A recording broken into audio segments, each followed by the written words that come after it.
El primer ministro israelí ha dado la orden de ampliar la invasión de la Franja de Gaza hasta ocupar el 70% del territorio, a pesar del cese el fuego que entró en vigor en octubre pasado y que debería haber desencadenado la retirada de las tropas israelíes del enclave y el desarme de Hamás, según el plan impulsado por Donald Trump. Sin embargo, Israel mantiene los ataques contra el territorio palestino y ha matado a más de 900 personas desde el inicio de la tregua, según cifras respaldadas por la ONU. Ahora, para el análisis, contamos con Lucas Lorenzo Montero. Él es especialista en relaciones internacionales y geopolítica, investigador del Núcleo de Estudios de Medio Oriente de la Universidad Austral. Muchísimas gracias por acompañarnos aquí en France 24. De entrada le pregunto cómo se explica esta orden de Benjamin Netanyahu en este momento. Buenas tardes, muchas gracias por la invitación. La situación no puede quitarse de contexto de lo que está ocurriendo regionalmente. Tenemos a Estados Unidos e Irán probablemente llegando a un acuerdo en las próximas horas, si todo sale bien, para la prolongación del cese al fuego en lo que es la región, pero que igualmente las escaramuzas se están dando a pesar de la negociación. Hezbollah, independientemente de los esfuerzos del gobierno libanés, sigue en actividad en el sur del Líbano y ataca periódicamente lo que es el norte de Israel. Y esto también va para lo que fue el gran levantamiento de lo que fue las cuestiones de Hamas. Hamas también tiene el mismo apoyo por parte de lo que es la cúpula dirigencial iraní, y Hamas aún así mantiene un gran nivel de popularidad luego de lo que fueron las operaciones en Gaza, de todo lo que fue este año y el año anterior. Entonces, esto igualmente genera cierto conflicto más allá de lo que es la declaración de la anexión del 70%, de lo que era la propuesta de Estados Unidos y el Board of Peace de reconvertir a la Franja de Gaza en un espacio mucho más pacífico, en un espacio económicamente productivo, pero que nunca se discutió exactamente cuál iba a ser la condición política de Gaza dentro de lo que era el Board of Peace, lo cual puede como ser parte de una iniciativa totalmente no coordinada con el gobierno de Estados Unidos o directamente encontrarse a espaldas de lo que es lo propiamente acordado, porque los conflictos regionales pueden atar a otros. Tranquilamente, lo que esté ocurriendo en Gaza y los levantamientos que puedan llegar a ocurrir en Gaza en consecuencia, como lo que pueda llegar a ocurrir en el norte de Israel y Líbano, pueden arrastrar a los efectos a lo que es la negociación con Estados Unidos, y vemos esta situación totalmente atada cuando Israel no es parte de las negociaciones entre Estados Unidos e Irán. Dice entonces que Israel, está intentando provocar respuestas en la Franja de Gaza o en Líbano. No necesariamente. Sin embargo, es más, si uno mira lo que fueron las encuestas que le hicieron a la población gazatí, la mayor parte de la población gazatí no quiere vivir más en Gaza. Los restantes que puedan llegar a generar algún tipo de levantamiento, en general van a estar atados a una cuestión cultural o a una cuestión de un compromiso político. No es que esté Israel buscando generar una reacción, sino que está directamente aprovechando una situación de falta de definiciones que existen y de los propios avances de lo que es la propia justicia israelí dentro de su territorio para lo que son cuestiones de las relaciones con los palestinos. Que también se está viendo los mismos efectos en Cisjordania y los asentamientos de Cisjordania. Lucas, antes de continuar, le agradecería mucho si pudiera compartir con nosotros estas encuestas que señala de que la mayoría de palestinos no quieren seguir viviendo en la Franja de Gaza porque las imágenes, ¿no?, que nos han llegado a nosotros como alrededor del mundo al minuto en que se declaraba una tregua en el enclave palestino eran de miles de personas regresando a los restos de lo que quedaba de sus hogares. Cierto. De hecho, eso fue bastante reciente, pero durante lo que fue el proceso de las investigaciones de campo, por sobre todo organizaciones humanitarias, la pregunta era puntualmente si les gustaría quedarse, o al menos si estaban en condiciones de vivir. La definición correcta es si se ven en condiciones de vivir en cómo está Gaza ahora, que está muy derruido. Por eso se veía una posibilidad de que haya una gran movilización de habitantes de Gaza en otras partes de la región.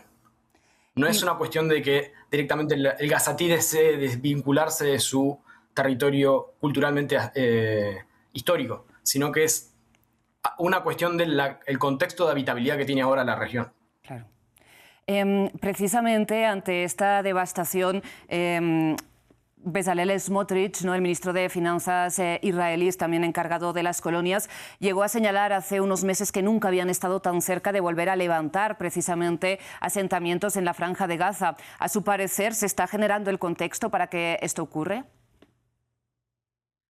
La situación viene de lo que son los asentamientos que no solo Franja de Gaza, sino los asentamientos que también tiene Israel en Cisjordania. Legalmente hablando, vienen muy positivos para lo que es la causa del gobierno israelí, por una cuestión de que la propia justicia no ha abierto ciertos espacios de debate legal para defender los derechos de los palestinos. Y esto ha sido bastante denunciado internacionalmente. De hecho, hay documentales que han sido muy famosos respecto del tema y que han estado bastante en tela de juicio de lo que fue la cuestión mediática de estos reclamos de los asentamientos. Pero, de vuelta, la cuestión es una cuestión de finalidad, de hasta dónde llegan ciertas responsabilidades asignadas. Si existe el Board of Peace y tiene facultades asignadas el Board of Peace sobre Gaza, ¿qué facultades tiene y bajo qué régimen trabajaría? Si el Board of Peace está pensado de trabajar bajo regímenes de Naciones Unidas, lo que está ocurriendo ahora de los asentamientos en Gaza por parte de Israel pueden ser conflictivos. Si no hay ningún conflicto, estaríamos en otra situación, pero las cuestiones legales de lo que son las fronteras, y esto también aplica para lo que es el norte de Israel, con el Blue Line y las líneas respecto de la frontera con Líbano, que legalmente no existe, sino que son líneas designadas después de las resoluciones de Naciones Unidas, se encuentran en un gris muy difuso para lo que es legalmente hablando.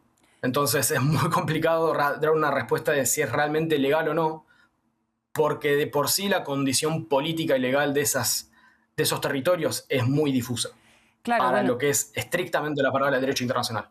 Pero la Corte Internacional de Justicia, en opiniones consultivas, ha declarado que es ilegal, según el derecho internacional, la ocupación israelí de los territorios palestinos. La duda es si la Junta de Paz o alguien va a evitar que Israel amplíe su ocupación hasta el 70% del territorio de la Franja de Gaza. Exactamente. Si uno mira los planos, y es verdad, los asentamientos para lo que fue las opiniones consultivas son ilegales, después tenemos que ir a lo que es el enforcement de esa opinión consultiva, que esa es la gran debilidad de esta situación de nuevo, algunas tensiones del derecho internacional. Pero si vamos a lo que son los proyectos del Board of Peace para Gaza, es muy ajeno a lo que sería una construcción de, por ejemplo, un asentamiento, una réplica de una expansión de habitabilidad de lo que sería algo para Israel. Por una cuestión de que estaba bastante delimitado el proyecto, tiene, obviamente no deja de ser un proyecto, ¿no?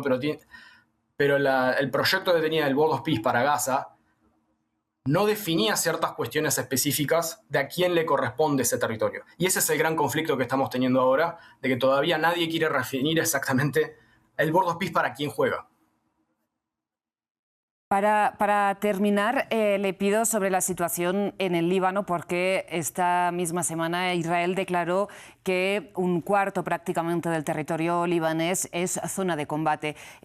¿Ahí quién podría actuar, digamos, frenar esto que a la práctica no es una especie de ocupación israelí? Aquí es una situación mucho más compleja inclusive que en el caso de Gaza inclusive, ya que la proyección que se pretende para el territorio es pasando, o sea, más al norte de lo que son las fronteras, la designación del río Litani. Históricamente, una de las discusiones que había de lo que era la definición de fronteras entre Israel y Líbano era si se consideraba el Blue Line definido en el año 2000 o se consideraba en base a elementos naturales como el río Litani. Que se utilice más al norte con el río Sarani, estamos hablando de que la zona en conflicto para Israel es incluso mayor a lo que comúnmente la comunidad internacional consideraba como que era lo que podía llegar a ponerse en disputa territorial, por una cuestión de que no hay tratados de fronteras entre Israel y Líbano, excepto cuestiones de limitación marítima. Ahora, esta situación ya internacionalmente generó una reacción bastante negativa y principalmente países de Europa ya han advertido de que esta es una tergiversación de los logros hechos, por ejemplo, con la resolución 1701 del Consejo de Seguridad de Naciones Unidas, cuando fue la resolución del conflicto con Hezbollah en el 2006.